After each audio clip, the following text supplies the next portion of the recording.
kali ini kita akan membahas atau mempelajari apa sih itu alat pemata material. Nah, sebenarnya kita sering membuat video terkait praktek ya, dan juga pembuatan seperti alat dan sebagainya. Kita lanjut ke pembahasan materi ataupun teori. Nah, di video kali ini saya Muhammad Hanifan akan menyampaikan materi terkait alat pemata material. Ya, kita tidak dipungkiri bahwa di dunia perusahaan sekarang ataupun di industri sekarang butuh alat berat yang memungkinkan kerja itu supaya kerja lebih mudah dan juga efisien. Nah, di sini terkait alat pemata material yang disusun oleh saya sendiri, Muhammad Hanifan, NIM 22338 01 Kognitif Otomotif semester 5 kelas pagi, dosen pengampu yaitu Bapak Samad Riyadi MT. Nah, kita lanjut next. Nah, di sini ada daftar isi, di mana yang pertama satu itu terkait latar belakang, di dalamnya ada batas masalah dan juga rumusan masalah. Yang kedua ada pengertian alat pemata material ya. Terus pengertian yang ada di dalamnya itu pengertian tujuan dan jenis alat pemata material.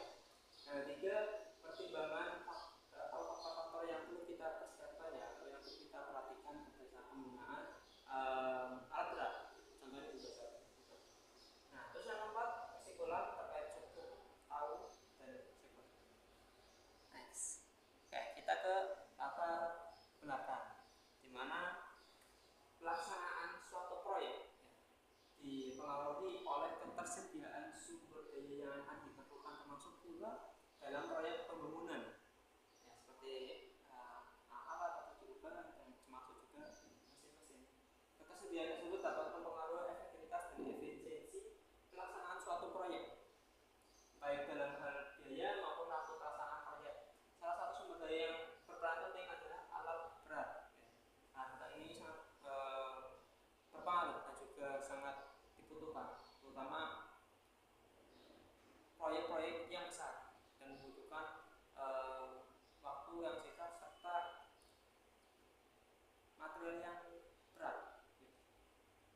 Dan mungkin diangkat dengan orang manual biasa atau manusia biasa itu nggak kuat. Kita kuat dengan mesin.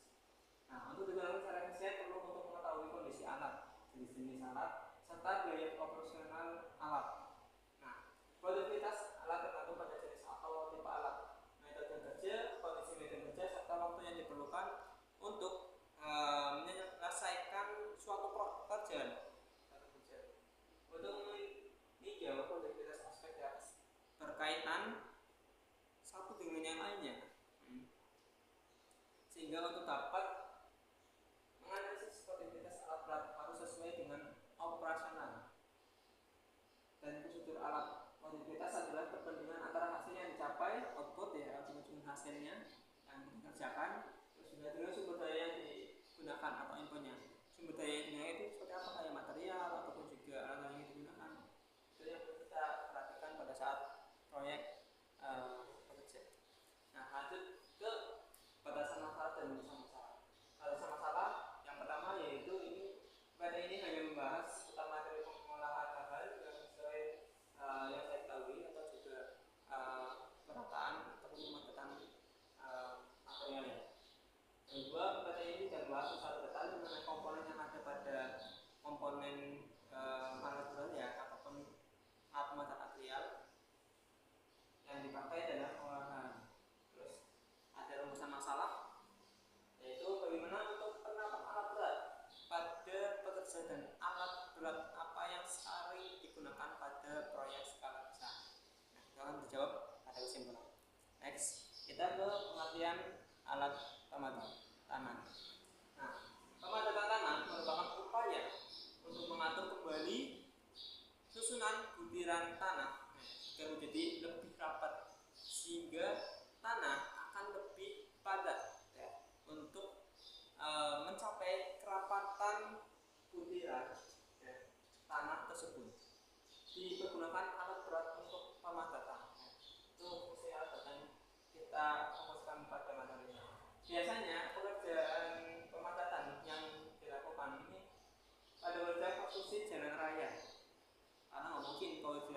kita mengganti batasan, nanti suatu saat pasti akan terjadi berlubang atau juga pinggisan pada jalan raya. Jadi itu perlu dipadatkan seperti sensor ataupun dan lain sebagainya. Nah, jalan raya landasan pesawat terbang maupun pekerja lain yang memerlukan tingkat kepadatan tertentu.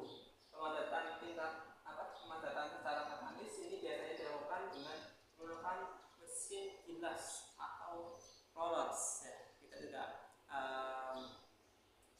mungkin meratakan tanah dengan kita cara memukul ya, ataupun juga kalau kita perlu ada alat berat yang menunjang ataupun juga mesin ya yang digunakan itu roller untuk meratakan, namun kita pakai tangan saja ya. Kita perlu pakai alat berat yang lebih efisien. Lanjut ke tujuan pemadatan tanah ya.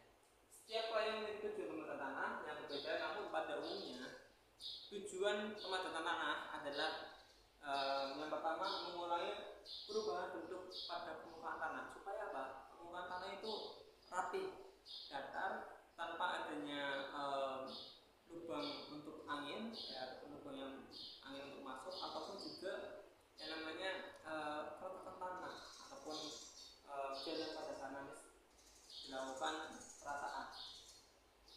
Terus kedua, meningkatkan kekuatan tanah supaya lebih kuat dan tahan lama, ataupun barangkali jadinya pergeseran ya, tanah itu masih kuat. Nah, juga memperkecil penurunan permukaan tanah. Permukaan itu memperkecil agak kurang sedikit, karena memang pada saat tanah belum dipadatkan pasti akan mengembang atau lebih lebar. Nah, itu bahkan itu akan kecil dan merapat. Yang keempat, mengurangi masuknya air ke dalam tanah. Guna mempercepat proses pemadatan tanah dibutuhkan peralatan khusus agar hasilnya dirapi. Nah, berikut ini adalah 5 alat berat yang bisa digunakan untuk pemadatan dengan proyek konstruksi seperti bulldozer dan lain sebagainya. Kita akan bahas jenis-jenis alat pemadat material. Yang pertama, bulldozer. Bulldozer adalah alat berat yang dilengkapi dengan pisau pendorong. Bagian tersebut dapat digunakan untuk berbagai fungsi seperti menarik beban, meratakan, menggali dan menimbun tanah, yaitu ini pisau pendorong untuk tadi yang fungsinya. Nah, di sini pada proyek yang memiliki tanah rawa menggunakan subdozer dan tanahnya sangat keras menggunakan ripper atau alat krek. Nah, di mana bulldozer bisa jadi alat berat yang memiliki berbagai fungsi. Yang pertama, pemadatan lahan. Bulldozer dapat digunakan untuk membersihkan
nikel. Dari drum baja berongga dilapisi dengan kaki baja tegak lurus dengan las. Setiap bagian rodanya memiliki lebar dan belanding yang bervariasi, umumnya terdiri dari satu atau lebih dari satu roda. Ya, ini contohnya untuk menghasilkan dan bisa juga untuk ke pertanian. Lanjut ke three-wheel roller, dikenal dengan sebutan sadam, roller, menjadi digunakan untuk mematangkan material yang berbutir kasar, beratnya sekitar 6 sampai 12 ton. Bagian roda silinder yang kosong diisi dengan zat cair minyak atau air, bisa juga diisi dengan mesin. Untuk mematangkan tanah seperti petrol yang di awal. Nah, lanjut friction roller merupakan versi lain dari tandem roller. Ya. Jadi ini memiliki efisiensi pemadatan yang sangat baik. Sistem mendorong dan sistem pengemudi dioperasikan oleh tekanan hidrostatik agar menjamin penanganan yang mudah. Yaitu ini bisa ke skala kecil ataupun juga lebih minimalis lah, dibawa ke ruangan agak sempit ataupun ke ruangan kecil juga masih bisa. Lanjut ke bab 3 terkait faktor-faktor yang perlu diperhatikan saat memilih bulldozer. Ya. Memilih bulldozer yang tepat untuk pekerjaan proyek memerlukan pengetahuan tentang alat berat dan beberapa pertimbangan. Yang pertama, ukuran dan pekerjaan yang dilakukan. Seseorang harus memutuskan ukuran bulldozer yang akan dibeli atau digunakan tergantung pada tugas yang dihadapi, asal tidak selalu ideal. Intinya sesuai keinginan pembeli dan skala yang digunakan untuk pada saat proyek. Terus lanjut nilai daya pekerjaan berat seperti kegiatan tempat pembuangan sampah besar atau tambang batu membutuhkan alat berat besar dengan tenaga mesin lebih besar. Jadi perlu kita lihat aspek dari pembuangan atau juga tambang batu ya. Misalnya memang tambang yang besar, perlu kita menggunakan alat yang tenaganya lebih besar juga. Lanjut kapasitas pisau, proses cara memasang bilah untuk memotong atau mendorong dan menggulung material di depan traktor. Nah, kapasitas itu juga perlu diperhatikan. Apa yang ingin kita pindahkan? Apa cuma sekedar tanah yang sedikit atau memindahkan tanah yang banyak? Perlu menggunakan pisau yang memiliki skala-skala yang ingin digunakan. Lanjut ke analysis medan atau lingkungan tempat. Bulldozer akan beroperasi menentukan analysis yang sesuai.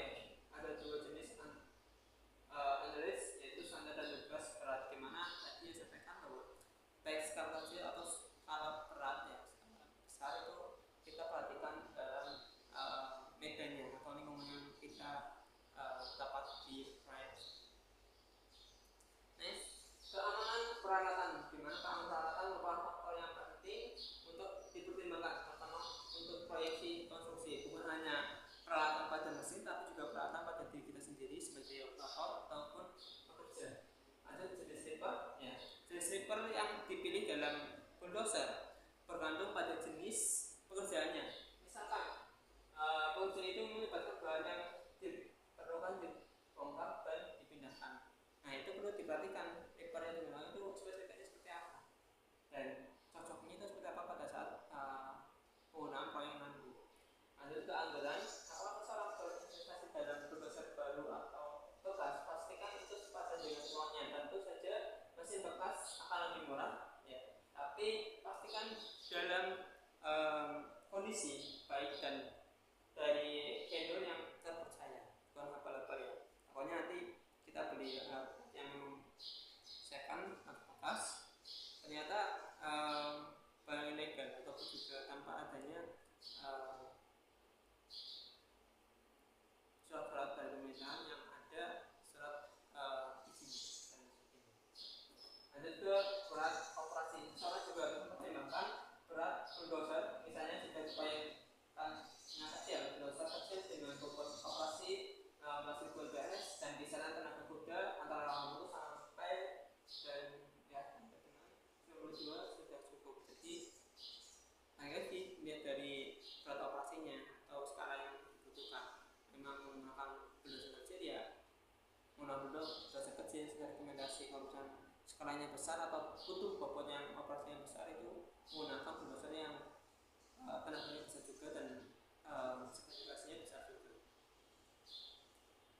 Lanjut kita ke video terkait cara penggunaan bulldozer.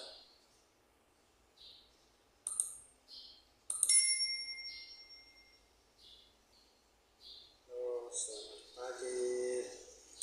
Kali ini saya akan review ya bagaimana cara mengoperasikan doser D85E strip SS dari brand Komatsu. Mari kita lihat. Komatsu yang memang sudah banyak digunakan Nah, seperti ini ya penampilannya di depan operator, di kursi operator seperti biasa. Pada panel ini cuma sederhana sekali, ada HM, ada water temperatur, ada oil converter, dan ini bekas HM bawaannya. Dan ini biasanya ini untuk indikator baterai ya. Dan ini untuk giginya ini gigi 1, 2, 3. Dan ini biasa lampu, dan ini kontak, kunci kontak. Dan turun ke bawah ini gas, ini rem, dan ini hanya pijakan kaki ya. Ini tidak ada fungsinya, ini hanya pijakan kaki. Nah, kita kembali ke sticknya ya. Nah, untuk stick dari sebelah kanan operator itu untuk bleed, sama untuk til ya, silinder til ya, itu untuk miring kanan kiri bleednya ya. Dan kita kembali beralih ke sebelah, di sebelah kiri operator ada joystick ya untuk maju mundur ya, maju mundur, belok, di situ semua dia. Dan ini gas, ini gasnya ini. Kalau kita mau gas ke sini ya. Dan ini doser ini giginya 3 ya, 1, 2, 3. Seharusnya sih di sini dia ada tulisannya. Kalau doser yang masih baru tuh di sini ada tulisannya 1, 2, 3 di sini nih. Karena berhubung ini sudah lama jadi sudah nggak ada. Nah, cara masukin giginya sangat sederhana sekali ya teman-teman ya. Cukup seperti ini dia. Nah, ini gigi 1 ke sini, gigi 2, ini gigi 3. Nah, berarti gigi itu ada 3, ini gigi 3, gigi 2, gigi 1. Nah, mari kita tes angka dulunya. Nah, kalau kita dorong begini, pisaunya di depan sana itu turun. Kalau kita tarik ke belakang, pisau itu akan naik. Nah, cylinder til yang itu ya, cylinder til itu tuh ada putih-putihnya tuh. Nah, kalau dia dikesinikan, dia akan bleednya akan miring ke kiri. Kalau kita dorong ke kanan, sebaliknya begitu ya, dia akan ke kanan. Nah, di sini ini sebenarnya ada petunjuk-petunjuknya ini, tapi berhubung ini sudah tua sekali alatnya, jadi udah pada rusak. Di tengah-tengah netral, ke depan maju, ke belakang mundur, kalau sini belok dan seterusnya. Nah, kita langsung saya praktekkan ya. Nah, sini dia maju, dorong ke depan maju. Kalau mau belok langsung seperti ini.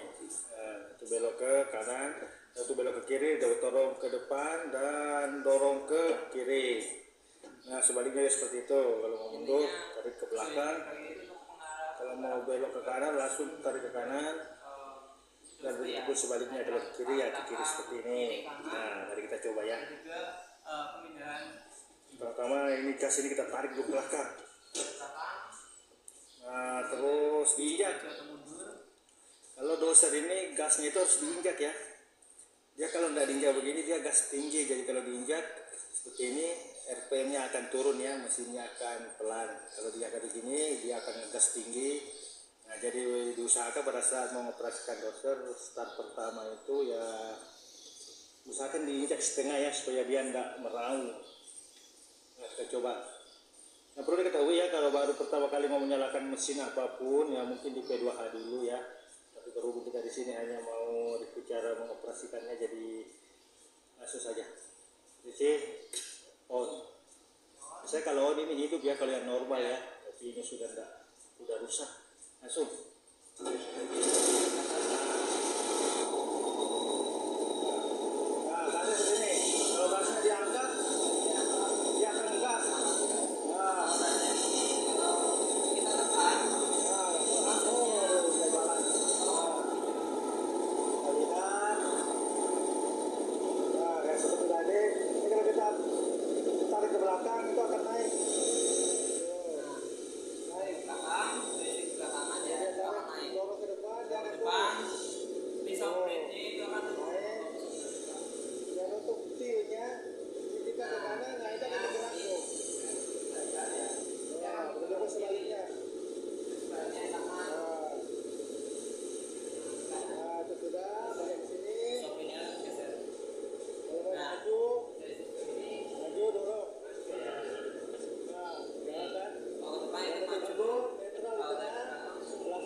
browser yang jenis sama ya, informatif juga memang mungkin tahun-tahun 2000-an. Kita lanjut ke kesimpulan. Harapannya teman-teman dari video tadi bisa mendapatkan pelajarannya dan juga pengalaman bahwa penggunaan aplikasi itu enggak serumit yang kita bayangkan. Ternyata semudah itu cara penggunaan aplikasi, tinggal kita memperdalam dan juga jam terbangnya. Nah, lanjut kesimpulan dari materi kali ini atau pembahasan yang saya angkat pada video kali ini, yaitu kita mendapatkan lebih banyak terkait apa aja sih penggunaan alat berat pada penguatan material seperti tadi paper roller, tandem roller, dan juga bulldozer dan sebagainya, yang kita bisa menjadi referensi dan juga acuan ke depan bahwa dunia perusahaan sekarang atau industri sekarang butuh alat berat yang bisa dibilang menunjang pekerja ya, dan juga lebih efisien dalam tersebut untuk menjulang lebih tinggi proyekan dan juga hasil yang dihasilkan. Nah, dan juga perlu dipahami dan perlu dicatat ya, jadi yang kita dapat bahwa ada faktor-faktor beberapa yang perlu kita persiapkan dan pertimbangkan sebelum kita melakukan proyek atau juga mengerjakan pekerjaan perkembangan ataupun juga kita mau membeli bulldozer. Kita harus pertimbangkan secara matang, jangan cuma asal-asal wah ini harganya murah langsung beli aja, ataupun juga wah ini kayaknya bagus nih, tapi kita belum melihat secara spesifikasinya ataupun juga memang ada vendornya dan juga sudah ada spesifikasi tertera surat kendaraannya atau surat izinnya, itu perlu kita pahami dan perlu kita perhatikan. Jangan asal kita beli, jangan asal kita gunakan tanpa kita tahu faktor atau juga spesifikasi yang direkomendasikan seperti apa. Perlu teman-teman cari referensi dan juga perlu teman-teman cari saran dari orang yang sudah. Nah, itu kesimpulan pada materi kali ini. Saya ambil data pustaka dari berbagai macam jurnal ya, dan juga dari berbagai macam gambar-gambar yang saya ambil dari Google. Kalau lebih seperti itu,